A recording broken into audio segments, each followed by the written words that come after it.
todos. Primeira videoaula de Geografia na área. Vamos retomar algumas coisas que a gente tratou em sala de aula e vamos criar uma ponte para os próximos conteúdos. Essa primeira semana é uma semana ainda de adaptação, né? Uma semana ainda para a gente entender um pouco o funcionamento da plataforma Conexão Digital. Então, na realidade, o que a gente pensou para essa primeira semana? Eu postei para vocês um fórum, na realidade, de boas-vindas, e eu queria abrir um espacinho lá para a gente discutir um pouquinho sobre o momento atual, tá? Sobre essa vertente do olhar geográfico. Também postei para vocês um vídeo de boas-vindas, a gente conversar um pouquinho, e agora estamos passando aqui a primeira videoaula de geografia, tudo bem? Nessa primeira videoaula, a gente vai falar um pouquinho de algumas coisas que a gente já vinha tratando em sala de aula. Na realidade, vocês vão perceber que existe uma ligação entre esses temas que a gente vai tratar aqui, tudo bem? Essa aula vai ser uma aula mais dinâmica, uma aula mais rápida, né? A gente não consegue fazer como a sala de aula, ter todo aquele tempo, mas a gente vai tentar ao máximo aqui atingir os objetivos, tudo bem? Vamos lá, estou compartilhando a tela para vocês aqui para ficar mais fácil para a gente discutir em cada tela, tudo bem? Nos fóruns, nos canais de comunicação, a gente vai trocando dúvidas, a gente vai conversando, tá bom? Fiquem à vontade. Bom, a nossa ideia hoje da aula é iniciar esse trabalho sobre a questão agrária, agrícola e o êxodo rural no Brasil. Então, a gente vai tratar um pouquinho dessa questão fundiária, né? E, de certa forma, uma questão bem delicada, bem provocativa, né? Que acontece no Brasil. Essa questão fundiária do Brasil é algo bem complicado. O Brasil é um dos países do mundo que possui uma das maiores concentrações de renda e de terra na mão de poucas pessoas. Portanto, isso vai acabar ocasionando, lógico, uma desigualdade social tremenda. Tudo bem? Vamos falar um pouquinho sobre essa questão agrária no Brasil, certo? A nossa expectativa de ensino e aprendizagem, na realidade, seria identificar atividades vinculadas aos setores econômicos, certo? Relacionando a concentração e fluxo de pessoas e mercadorias, analisando criticamente as condições de vida da população brasileira e mundial, por meio da identificação e da organização de dados e informações socioeconômicas. Na realidade, essa expectativa de ensino, ela nos dá uma margem gigantesca para trabalho. A gente consegue, somente com uma única expectativa, trabalhar um monte de vertente. Mas, no caso aqui, a minha ideia, a princípio, é trabalhar essa concentração fundiária, essa estrutura fundiária, dentro, primeiro, do território brasileiro, tá? Lógico, a gente vai fazer uma ponte entre o Brasil e os seus principais, vamos dizer assim, parceiros comerciais. Vamos falar um pouquinho da balança comercial do Brasil, mas entendendo primeiro o nosso contexto, tá? O contexto local, aqui dentro do próprio país, tudo bem? Seguindo. Bom, primeira coisa que acaba surgindo aqui. Opa, desculpem, a gente está aprendendo também. Então, esse quadro aqui do INCRA, Instituto Nacional de Colonização e Reforma Agrária, um instituto super importante do Brasil, o que ele mostra para a gente? Ele está mostrando aqui a estrutura fundiária do Brasil em 2014. Pouca coisa mudou, filho. O que a gente tem para a gente entender isso daqui? Primeiro, a gente tem minifúndios. Minifúndios são pequenas propriedades, tá? Lá na outra ponta, a gente tem as grandes propriedades, seriam os latifúndios. E aqui no meio, a gente tem as médias propriedades. A ideia principal é a gente trabalhar entre os dois extremos, entre os minifúndios e os latifúndios. Então, no caso aqui, o que vocês têm? Ó, os minifúndios, eles compreendiam em 2014 no Brasil, 29,5% da área territorial do Brasil. 29,5%, quase 30%. Desses 30% de área, ele era composto por mais de 90% de imóveis, quase 91% de imóveis. Então, significa o quê? Muitos imóveis, muitas propriedades, porém, com um espaço de terra bem limitado. Enquanto isso, na outra ponta, vocês têm o seguinte, ó, as grandes propriedades no Brasil, desculpe, elas correspondem a quase metade do território. Então, 47,2%, quase metade do território do Brasil inteiro, que é um país continental, que é muito extenso. As grandes propriedades, elas são responsáveis pela metade de toda essa terra. E essas grandes propriedades, elas ficam distribuídas na mão apenas de 2,3% de imóveis. Vocês entenderam? Então, o que a gente tem? A gente tem aí áreas imensas, só que essas áreas imensas, essas fazendas gigantescas, elas pertencem a um número bem pequeno de pessoas. Tá? Então, percebam, isso é algo até, eu diria, um professor meu de geografia, de geografia agrária, dizia que isso era escandaloso. Então, é quase isso, né? Temos, então, a concentração de terra na mão de poucos, tá? Esse é o cenário brasileiro, tudo bem? Só para a gente começar com essa provocação sobre a real situação atual do cenário brasileiro em relação à distribuição de terras, tudo bem? Seguindo, vamos falar um pouquinho da balança comercial, só puxando aí alguns conceitos para que vocês recordem, tá?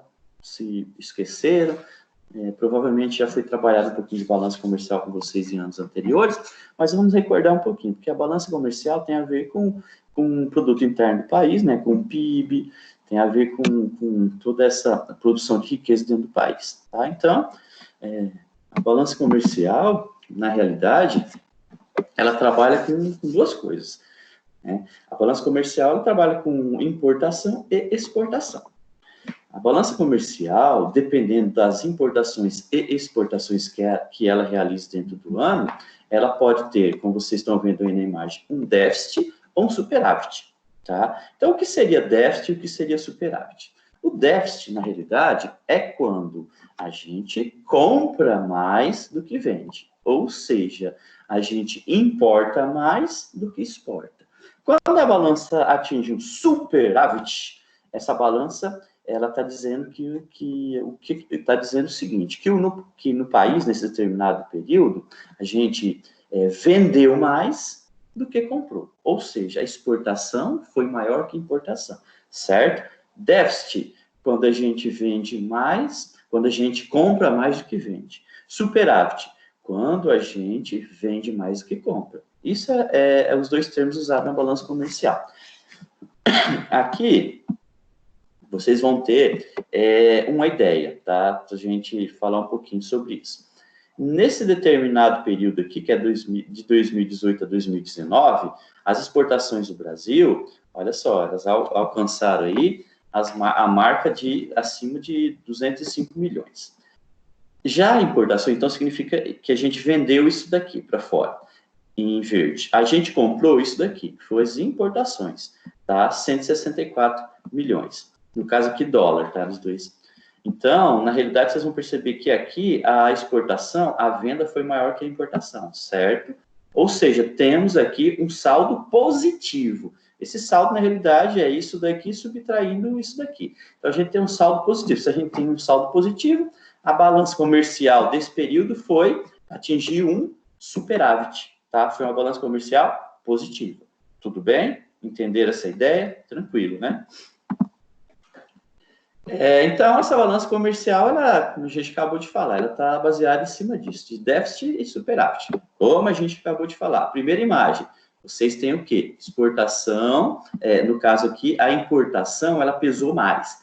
Se a importação pesou mais, significa que a gente comprou mais, certo? Se a gente comprou mais, então essa primeira imagem representa uma balança negativa. Se representa a balança negativa, estamos falando de déficit. Já a segunda imagem, o que pesou mais na segunda imagem? A exportação, significa que a gente vendeu mais. Se a gente vendeu mais do que comprou, essa balança aí é positiva, ou seja, atingiu um superávit. Tudo bem até aqui? Eu tentei colocar aqui alguns países, né, vamos dizer assim, da América Latina, em relação à questão das balanças comerciais, para vocês terem ideia do que acontece aqui. Então, aqui eu coloquei de janeiro a outubro de 2018, de janeiro a outubro de 2019. Então, vocês vão perceber que nesse período a Argentina, por exemplo, ó, ela atingiu um superávit, tá? E já de janeiro a outubro do ano seguinte, 2019, a Argentina está se recuperando de uma crise econômica que aconteceu lá atrás, mas ainda não conseguiu se livrar totalmente disso, né? Então, aqui o que a gente tem? A gente tem uma balança negativa, tá? Então, nesse período aqui, a Argentina ela acabou comprando mais do que vendendo, certo? Mas vocês vão perceber que grande parte das balanças comerciais de alguns países, elas são positivas, tá? No caso dos Estados Unidos tem uma balança comercial negativa, né? Por conta do consumismo, os Estados Unidos sempre compra mais do que vende, certo? Em relação aqui ao Brasil, o que a gente tem aqui? Deixa eu voltar. Eu coloquei algumas balanças comerciais aqui, e no caso, em 2014, não sei se vai estar aparecendo aí, mas em 2014, o Brasil ele teve uma balança comercial negativa. Vocês vão conseguir perceber isso aqui no topo, tá? Esse azul mais escuro significa as exportações e o azul mais claro significa importações. Então, no caso aqui, esses dois últimos dados aqui, eles estão representando 2014. Então, em 2014, veja o que aconteceu com o Brasil. A gente vendeu, a gente comprou mais do que vendeu. Então, tivemos aqui uma balança comercial negativa, só para mostrar esse dado, tá? Porque os outros dados só estavam falando de balança comercial positiva. Então, aqui é uma balança comercial negativa. Então, o Brasil já teve isso também. Tudo bem? Aqui, só para colocar em pauta alguns parceiros e, na realidade, o que a gente vende e o que a gente compra. O que o Brasil vende e o que o Brasil compra. Quais são os principais parceiros? Então, aqui na primeira seta, vocês têm as importações, tá? Então, quais os países os principais, né, claro, que vendem produtos para o Brasil? Então, quem vende produto para o Brasil lógico, China, Estados Unidos, são os principais parceiros, tá? Então, China, Estados Unidos, Alemanha, Argentina e Nigéria. Olha só, Nigéria, certo? Então, esses são os principais parceiros do Brasil em relação à importação. Então, o Brasil compra desses caras principalmente. O que o Brasil compra? Peças de veículos, medicamentos embalados, telefones, carros, dentre outros, certo? E quem são os caras que compram no Brasil, os principais parceiros? Novamente, vocês vão perceber que China e Estados Unidos aparecem nas duas vertentes. Então, China e Estados Unidos, Argentina, Alemanha e Holanda. Esses são os principais parceiros do Brasil em relação à compra. O que o Brasil vende para esses caras? Soja, açúcar, minério de ferro, óleos de petróleo, principalmente. Bom, isso já nos demonstra as atividades brasileiras e como o Brasil se comporta em relação ao comércio externo. Então, de certa forma, pessoal, o que a gente pode identificar aqui? A gente pode identificar muito simplesmente, e é muito óbvio isso, que o Brasil compra produtos tecnológicos, que o Brasil importa produtos tecnológicos e que o Brasil vende principalmente produtos primários, produtos agrícolas. Ou seja, esses produtos agrícolas, eles não agregam tanto valor quanto os produtos tecnológicos. Então, na realidade, a ideia, e eu me lembro de uma das notícias, que eu não vou me recordar quando, enfim, mas faz um tempo que eu li no jornal que falava assim, a notícia dizia o seguinte, o Brasil, ele exporta minério de ferro para a China e importa trilhos de ferro, né, para trem da China. Então, olha só, a gente vende a um preço mais em conta o minério de ferro e esse minério de ferro é transformado na China, que é uma coisa muito simples, e a gente compra de volta esse produto transformado a um preço mais alto. Olha que loucura. Então, de certa forma, o que a gente quer aqui é discutir isso. A balança comercial do Brasil, nossa, é super positiva na maior parte do tempo, a gente sempre está batendo recordes aí, superávit, enfim. Mas, primeiro, qual um dos principais suportes dessa balança comercial? Um dos principais suportes dessa balança comercial já está identificado aqui, seria os produtos primários. Então, a gente tem uma forte relação aí com a agricultura e com a pecuária, né? Então, de certa forma, estamos falando do quê? Do agronegócio. Estamos falando do agronegócio, que é um dos alicerces que ajudam essa balança comercial a ser positiva.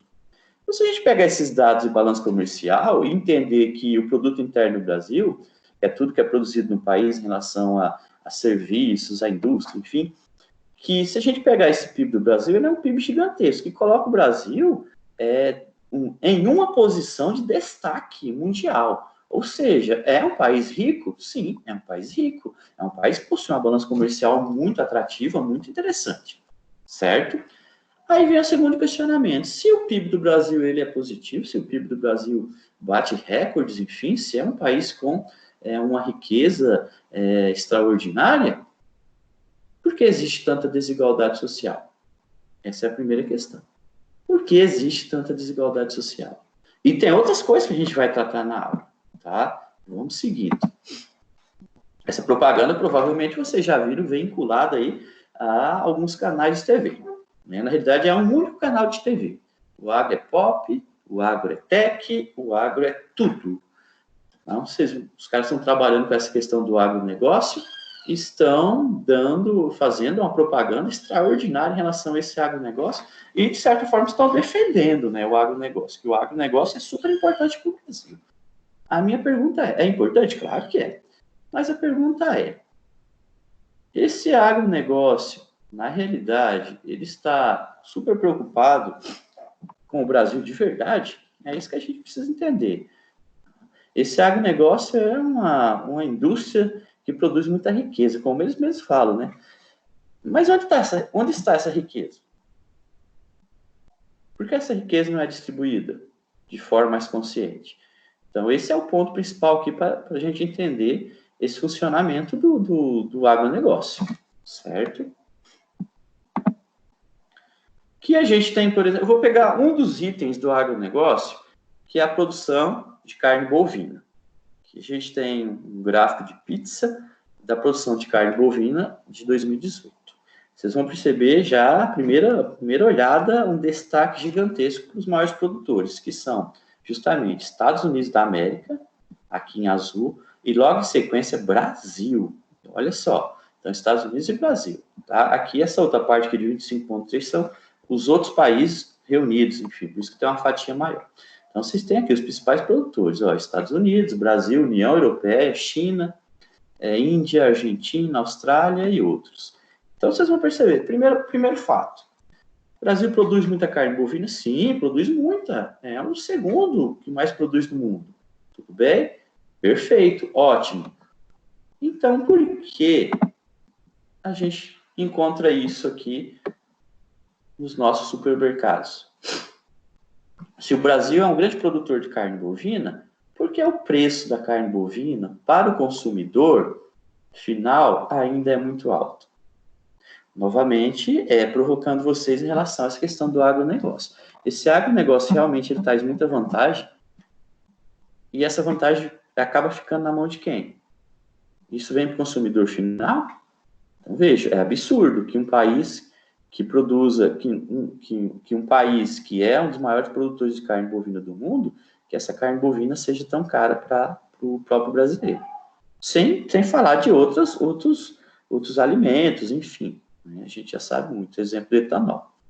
Tá? Então, a discussão é em cima disso. Tá? Se esse agronegócio é tão importante assim, por que essa distribuição de renda não é mais igualitária no nosso país? Tudo bem? E aí, se a gente começar a pesquisar, vocês vão perceber que a gente vai chegar lá nas nossas heranças malditas, desde a época da colonização. Vocês lembram muito bem disso. Vocês pegarem a questão das capitanias hereditárias, talvez essas capitanias hereditárias tenham sido a única reforma agrária que foi feita no Brasil, né? Dividiram aquele espaço territorial lá gigantesco e entregaram essas terras aí para pessoas ilustres lá de Portugal. Alguns nem vieram aqui, né? Mas, na realidade, se a gente pensar pensar nesse cenário, talvez tenha sido a única reforma agrária que tenha sido feita no Brasil. Nossa, não, professor, mas a gente tem um monte de assentado hoje no Brasil, a gente tem um monte. Sim, temos. Ah, então não houve reforma agrária? Eu penso que reforma agrária, ela acontece quando não é necessário a gente ter um movimento social, como o MST, um movimento social gritando, um movimento social lutando para isso. Aliás, só existe movimento social nos países quando a situação não anda tão bem. Tá? Movimento social ele serve para reivindicar direitos. Então, se você tem uma reforma agrária forçada, isso não é reforma agrária, pessoal. Reforma agrária deve acontecer de forma espontânea. E vocês sabem que os grandes países do mundo, os países ricos, tiveram sim sua reforma agrária. Tudo bem que talvez em alguns casos a reforma agrária foi totalmente horrível, bom, mas enfim, tiveram. Como, por exemplo, a marcha para o oeste dos Estados Unidos. Foi uma espécie de reforma agrária, foi distribuição de terra, né? Tudo bem, tem a parte escura de tudo isso, que os caras foram para o oeste assassinar a população indígena, enfim. Mas, de certa forma, grande parte dos países do mundo fizeram a lição de casa que foi a reforma agrária. No Brasil, ainda não. É um país de extensões territoriais, com pessoas que não têm um teto para morar, grande parte. A questão da favelização, ela continua aumentando nas grandes cidades. Como isso é possível diante de um país gigantesco como o Brasil? Isso que a gente precisa entender, certo? Que a gente vai colocar em pauta duas coisas aqui bem delicadas. A gente vai falar da produção camponesa, que são as pequenas propriedades, tá? E do agronegócio. Então, o que a gente fez aqui? Eu deixei só, coloquei a bola ali na linha do pênalti, deixei bonitinho para vocês. E olha só a novidade, não tem goleiro. Não tem goleiro. Então, vocês vão só chutar a bola. Vocês só vão chutar a bola para marcar o gol. Nem goleiro tem. Tá na linha do pênalti, tá? Até meu filho de 3 anos vai conseguir marcar esse gol. Muito simples. Então, o que a gente tem aqui? Produção camponesa. Desse lado aqui, vocês vão ter a produção das pequenas propriedades, dos minifúndios. Esses minifúndios, olhem só, eles são responsáveis por 70% dos alimentos consumidos pelo povo brasileiro. 70%. Pequenas propriedades. E eles possuem 24% das terras só. Do outro lado, o agronegócio, né? A gigantesca indústria do agronegócio. Ela é responsável por 30% dos alimentos consumidos pelo povo brasileiro. Só 30%. Nossa, mas para onde vai esse alimento? Para fora, lógico. A gente está alimentando a China e outros países. E esse agronegócio, ele possui 76% de terras. Então, olha que coisa louca, tá? Então, vocês têm aí, ó, os dois extremos. Enquanto a produção agrícola pequena, a produção camponesa, ela é responsável por 70% do abastecimento interno, certo? O agronegócio é responsável por 30%. E a maior parte dessa terra fica na mão do agronegócio. Então, na realidade, o Brasil, de certa forma, é um celeiro. O Brasil é um celeiro que está alimentando outros países em desenvolvimento ou já desenvolvidos. Então, vamos colocar em pauta isso, né, para a gente tentar entender melhor essa questão. O agronegócio é importante? Logicamente que sim, mas até que ponto? Então, é isso que a gente precisa entender. E, claro que aqui eu estou provocando vocês, fiquem à vontade. Geografia, ela tem que ser muito crítica. Então, eu quero que vocês tenham uma visão crítica em relação a isso, certo? A nossa tarefa em relação a essa aula, que a gente está terminando já, ela é muito simples, tá? É uma aula super simples em relação a isso. Pessoal, essas ferramentas que a gente vai utilizar aqui para que vocês sejam avaliados, que seja computado a participação e a presença de vocês, a gente vai discutir, vai definir, tá? Por exemplo, aqui eu estou passando uma atividade, tá? Essa atividade, ela diz respeito ao quê? Ao que a gente acabou de discutir. Então, o que vocês vão fazer? Vocês vão montar algo muito simples, como uma tabela como essa que está montada aqui. De um lado, vocês vão colocar o agronegócio e do outro lado a agricultura familiar, ou vice-versa, tá? O que vocês vão fazer? Vocês vão começar a elencar. E vocês vão tentar fazer, elencar essas questões, esses tópicos, igual a outra parte. Então, por exemplo, vocês vão colocar agronegócio, 70% das terras. Agricultura familiar, 20%. Tá? Abastecimento do agronegócio, 30% do mercado interno. Agricultura familiar, agronegócio 70%, agricultura familiar. Agronegócio 30%, né? Agricultura familiar 70%. É que lá eu coloquei invertido, então eu tô... Então é isso, vocês vão preencher essa tabela. O máximo que vocês conseguirem com uma visão crítica, não esqueçam disso, tá? Importância do agronegócio, importância da agricultura familiar. Vocês vão tentar contrapor esses pontos, vocês vão criando tópicos, tá? Para a gente falar das duas coisas. O que é o agronegócio, o que é a agricultura familiar, tentando colocar esses argumentos, esses tópicos para, na realidade, se confrontarem essa ideia. E, no final, vocês vão colocar o seguinte, o seu ponto de vista sobre tudo isso, que é o mais importante da atividade. Seu ponto de vista é muito importante. Então, coloque embaixo da atividade, eu penso que é isso, escrevam de forma crítica. A respeito de como a gente vai avaliar isso, a gente vai discutir, tá bom? Pode ser? A gente vai se comunicando lá pela conexão digital. Então, eu pensei em abrir um fórum. Então, acho que a gente vai abrir um fórum de discussão sobre isso, tá? E a participação, a avaliação de vocês vai ser em relação à participação nesse fórum, tudo bem?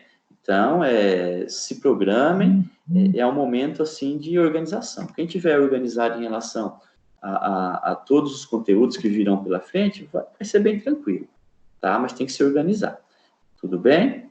Pessoal, a aula de hoje foi isso, espero que tenham gostado, certo? Eu fiz uma aula, tentei fazer o melhor que pude aqui, a aula foi feita com muito carinho, acredito em vocês, tá? Estou sentindo muito a falta de vocês, estou com muita saudade de todos, tá? Novamente, eu estou externando aqui os meus sentimentos para que todos realmente estejam bem, que todos estejam saudáveis, que os familiares também, certo? A gente vai sair mais forte, com certeza, de tudo isso. E aquela ideia, geografia, construindo pontes, destruindo muros. Destruindo muros em relação a preconceitos, em relação a buscar a empatia, em relação ao coletivo. A nossa construção é coletiva. Eu peço de coração que vocês ajudem na construção dessas aulas. Tá? A participação de vocês é muito importante, críticas, elogios, construção em conjunto, tá? A participação de vocês é muito importante em relação a isso. E esse feedback ele é muito necessário. A gente não está de frente a frente na sala de aula para a gente entender como que vocês estão absorvendo esse conteúdo. Então, aqui vocês precisam me orientar, tudo bem? Espero que tenham gostado, espero que tenha ficado bem explicado, apesar do tempo, tá? Não dá para a gente fazer uma aula muito extensa que fica cansativa, tá bom? Então, a aula aí já de 30 minutos, isso é o suficiente para que a gente tenha pelo menos esse contato aqui, certo? Pessoal, fiquem com Deus, até a próxima aula, beijo no coração de todos.